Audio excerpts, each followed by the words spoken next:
Peru produces 8.5 million ounces of silver every month. That makes them the third largest silver producer on the planet. Last month, their exports went to zero, not reduced. Zero. And the world didn't panic, because most people think silver is just shiny coins and jewelry. But here's what they don't understand. Your smartphone has silver in it. Solar panels are 20% silver. The electrical grid running your house depends on silver connections. Every data center powering the internet uses silver components. The global economy now consumes more silver than mines can produce, and we've been running a deficit for 3 straight years. But here's the paradox that should terrify you. Peru can still dig silver out of the ground, but they can't get it to market because one road blockade, one protest, one permit denial can cut off an entire nation's supply. The metal exists, but it might as well be on Mars. For decades, the conventional wisdom taught that silver supply operates like a simple mathematical equation where mines extract ore, refiners process metal, and markets establish prices through the clean mechanics of supply meeting demand. This reassuring narrative painted a picture of predictable, manageable resource flows governed by the invisible hand of market forces. But Peru's recent breakdown exposes a far more unsettling reality about how modern commodity markets actually function, when political control becomes the primary determining factor in resource availability. The real governor of silver supply has never been price discovery or mining efficiency. It has always been permission. Peru stands as the world's third largest silver producer, not some peripheral mining operation tucked away in a forgotten corner of global markets. When a supplier of Peru's caliber experiences supply disruptions, the ripple effects cannot be absorbed by increasing production elsewhere or drawing down strategic reserves. The country's mines have historically delivered approximately 8.5 million ounces of silver per month, representing a quantity substantial enough to influence global availability, yet fragile enough to be completely severed by political interference. This monthly output feeds into supply chains that have become critically dependent on uninterrupted metal flows to maintain the complex industrial processes that define modern economic activity. The contemporary global economy has transformed silver from a monetary curiosity into an indispensable industrial necessity embedded throughout the technological infrastructure that powers daily life. Electronic devices, electrical grid systems, solar panel manufacturing, and data processing centers all require silver components to function properly. Unlike gold, which serves primarily as a store of value, silver has become integral to the physical machinery of economic productivity. This fundamental shift in demand characteristics means that supply disruptions create immediate consequences for manufacturing schedules, infrastructure projects, and technological advancement, rather than merely affecting investment portfolios or jewelry markets. The global silver market has been operating in a sustained deficit environment for multiple consecutive years, meaning that annual consumption consistently exceeds newly mined production. This deficit condition forces the market to rely increasingly on above-ground inventories, leasing arrangements, and existing stockpiles to meet fabrication demand. When a major producer like Peru suddenly becomes unable to deliver expected quantities, the stress immediately transfers to these backup systems, creating pressure on vault inventories, elevating lease rates, and forcing premiums higher across retail and wholesale channels. Most market participants operate under the fundamental misunderstanding that countries simply produce silver through straightforward extraction processes. The reality involves a vastly more complex system where nations produce concentrate rather than finished metal, and this concentrate must successfully navigate multiple checkpoint systems before becoming deliverable supply. Road access through potentially contested territories, community consent from local populations, state permit approvals, reliable energy and water infrastructure, refinery capacity constraints, and shipping lane security all represent potential failure points that can instantly transform underground metal deposits into stranded assets. The quiet financial plumbing of bullion banking adds another layer of complexity through leasing agreements, forward contracts, and settlement mechanisms that can further constrain physical availability even when mining operations continue normally. This intricate web of dependencies reveals how modern commodity markets have evolved into systems where the physical existence of resources underground provides no guarantee of market availability above ground. Political decisions, infrastructure failures, community relations, and regulatory changes can instantaneously sever the connection between geological abundance and economic accessibility. Peru's situation demonstrates how quickly a reliable supplier can transform into an unreliable one without any change in the fundamental mining economics or ore body characteristics, exposing the hidden vulnerabilities that threaten supply security across global commodity markets. The illusion that silver simply flows from producing nations to consuming markets obscures the intricate pipeline through which metal must travel before becoming available for industrial use or investment demand.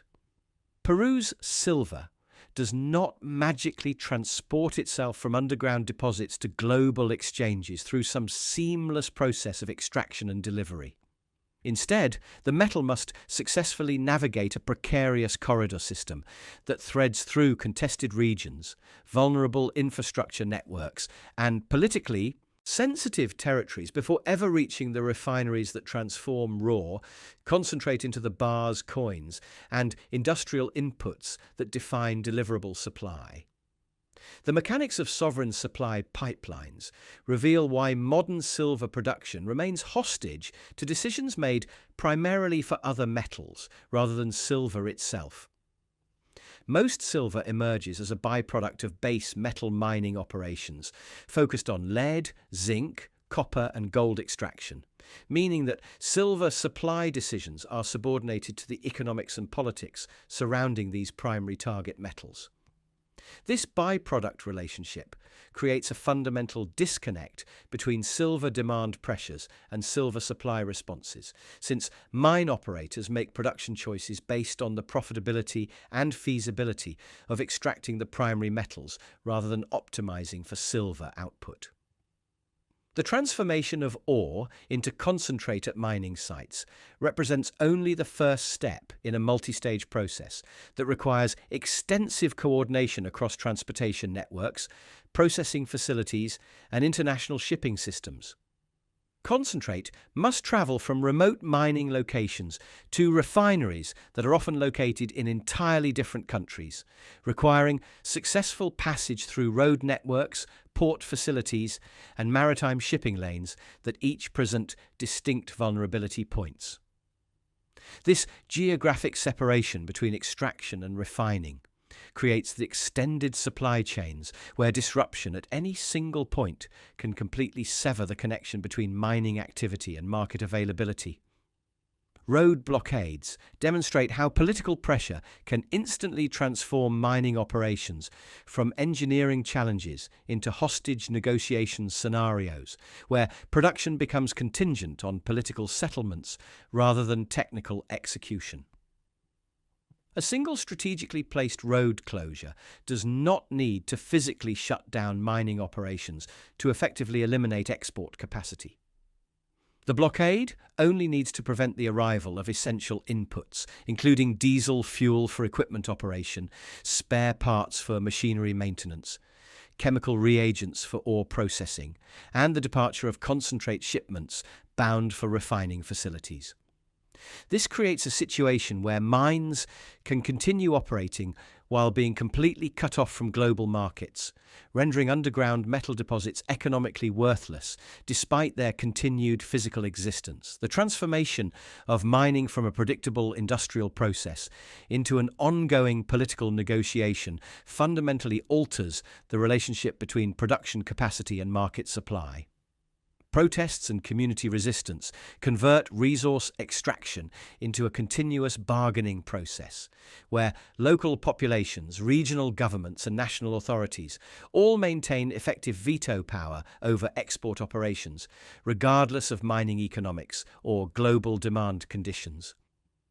This political dynamic ensures that silver supply remains subject to the shifting priorities, grievances, and negotiating positions of multiple stakeholder groups whose interests may have nothing to do with metal markets or industrial demand. Export delays create market consequences that extend far beyond simple price adjustments, manifesting as systemic stress throughout the entire silver supply ecosystem. Fabricators experience tighter metal availability that forces production schedule adjustments and inventory management challenges. Financial markets respond with elevated lease rates that signal increasing urgency for near-term physical delivery. Exchange systems require larger metal inflows to maintain settlement confidence, while retail channels experience widening premiums that reflect the growing difficulty of securing physical inventory. Most critically, buyers throughout the supply chain begin losing confidence in delivery timelines, triggering precautionary purchasing behavior that amplifies demand pressure precisely when supply reliability has become compromised. This psychological shift toward defensive positioning creates self-reinforcing cycles where supply concerns generate additional demand that further strains an already stressed system. Even if every political protest across Peru's mining regions resolved tomorrow and every road blockade disappeared overnight, the nation would still confront a far more permanent and insidious challenge that threatens to undermine silver supply reliability for decades to come. The geological reality of declining ore grades and increasing extraction complexity represents a quiet collapse that unfolds gradually, systematically, and completely outside the influence of political negotiations or policy interventions. This is precisely how nations exhaust their easy metal reserves long before they technically run out of metal deposits, creating supply constraints that operate independently of market prices or mining investment levels. Ore grade represents the concentration of target metal within the host rock, and this fundamental metric determines the economic viability of every mining operation. When ore grades decline over time, mining companies must extract, transport, and process exponentially larger quantities of rock material to produce the same number of ounces of finished metal. This mathematical relationship creates cascading cost pressures that extend throughout the entire extraction process, requiring increased diesel fuel consumption for equipment operation, elevated electricity usage for processing facilities, expanded water requirements for ore treatment, additional chemical reagents for metal separation, and vastly larger tailings disposal systems to handle the waste rock. Each of these expanding input requirements generates higher operating costs that persist even when silver prices remain stable, creating a cost inflation dynamic that occurs independently of market pricing mechanisms. The expanding physical footprint associated with processing larger quantities of lower grade ore simultaneously escalates political resistance from local communities who observe the visible environmental impact of mining operations growing steadily larger while metal output remains constant or even declines. This creates a perverse feedback loop where geological depletion drives operational expansion that triggers increased community opposition that further complicates extraction logistics and regulatory compliance. Mining operations become progressively more vulnerable to political interference precisely when they can least afford operational disruptions due to deteriorating economics. The byproduct nature of most silver production creates an additional layer of complexity where silver supply shortfalls can develop even while headlines focus on copper, lead, or zinc market conditions. Mining companies make operational decisions based on the economics of their primary target metals, meaning that silver availability becomes subordinated to the profitability considerations surrounding base metals that generate the majority of mining revenues. When ore grades decline for primary metals, silver production suffers proportionally regardless of silver market conditions or pricing signals. This grade degradation transforms mining economies into economic treadmills, where capital investment requirements increase continuously while output levels stagnate or decline. Governments respond to this deteriorating dynamic by implementing increasingly aggressive fiscal policies, including royalty adjustments, permit approval delays, environmental restriction expansions, and political bargaining tactics designed to extract maximum revenue from diminishing resource bases. These policy responses accelerate the transformation of historically reliable suppliers into unpredictable partners, without any formal announcement of supply embargoes or trade restrictions. The transition occurs through the accumulated impact of thousands of small regulatory decisions that collectively undermine supply chain reliability, while maintaining the facade of continued cooperation and market participation. Silver operates within two completely separate realities that function simultaneously yet independently, creating a market structure specifically designed to obscure supply shortages from public recognition until physical constraints reach crisis levels. The first reality encompasses the tangible world of geological deposits, mining equipment, transportation infrastructure, port facilities, and refining operations where actual metal must be extracted, processed, and delivered through physical supply chains. The second reality exists entirely within the financial architecture of claims, clearing mechanisms and settlement systems where silver exposure can be created, traded, and satisfied through paper transactions without any requirement for physical metal to change hands or even exist in readily available form. The benchmark pricing ecosystem that determines silver valuations relies primarily on large-scale wholesale trading operations, where the vast majority of transactions involve participants holding financial claims rather than taking possession of specific bars or coins. These wholesale markets create the illusion of abundant liquidity and smooth price discovery, while operating almost entirely through netting arrangements, rolling mechanisms, and cash settlement procedures that deliberately avoid the logistical complications associated with physical delivery. Futures markets compound this disconnect by enabling participants to close positions before delivery dates, roll contracts forward to later months, or settle obligations through exchange-approved financial mechanisms that substitute cash payments for metal delivery.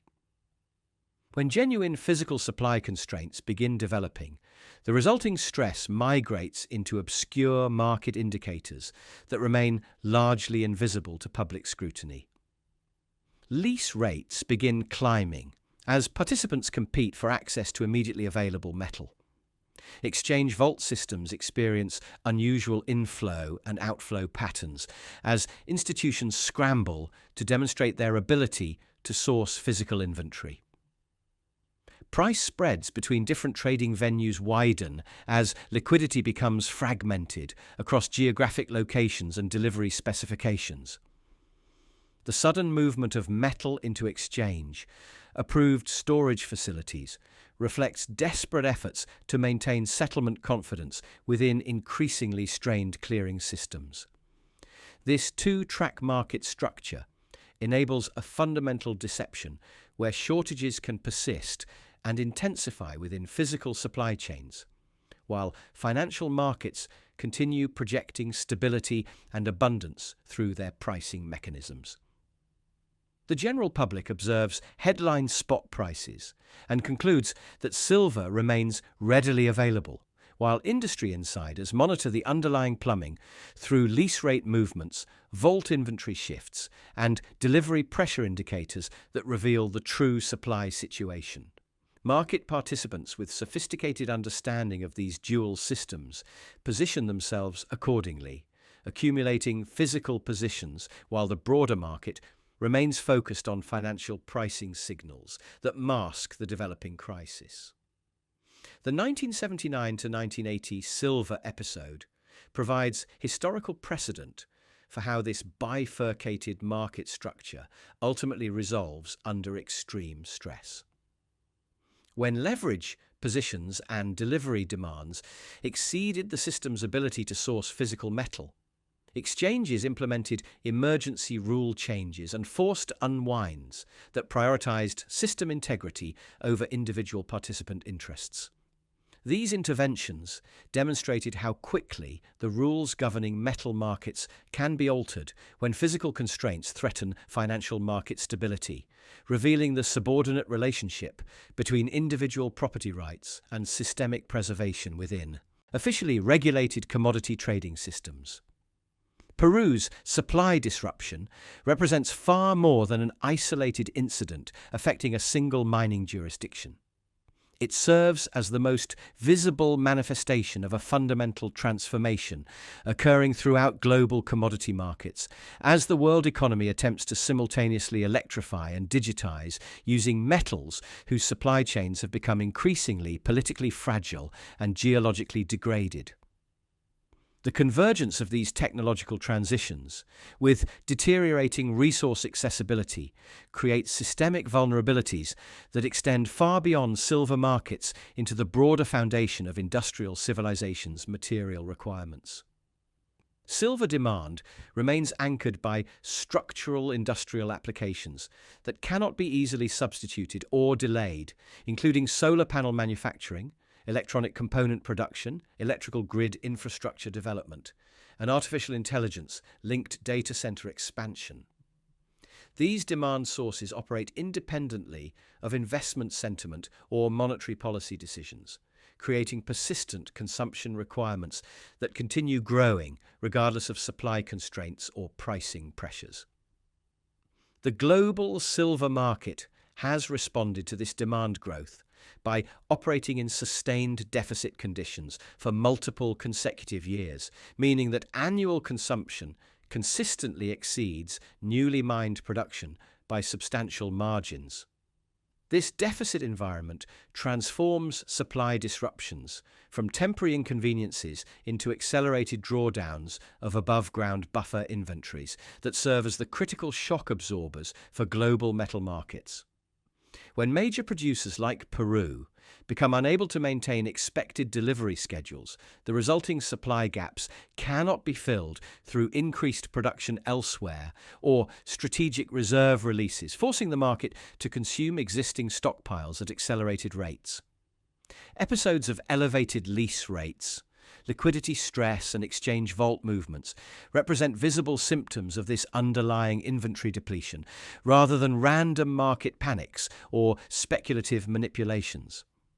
The inability of established, historically reliable mining jurisdictions to guarantee smooth extraction and transportation operations signals the emergence of an era where supply reliability itself becomes a strategic asset subject to securitization, government intervention, and systematic hoarding behaviors.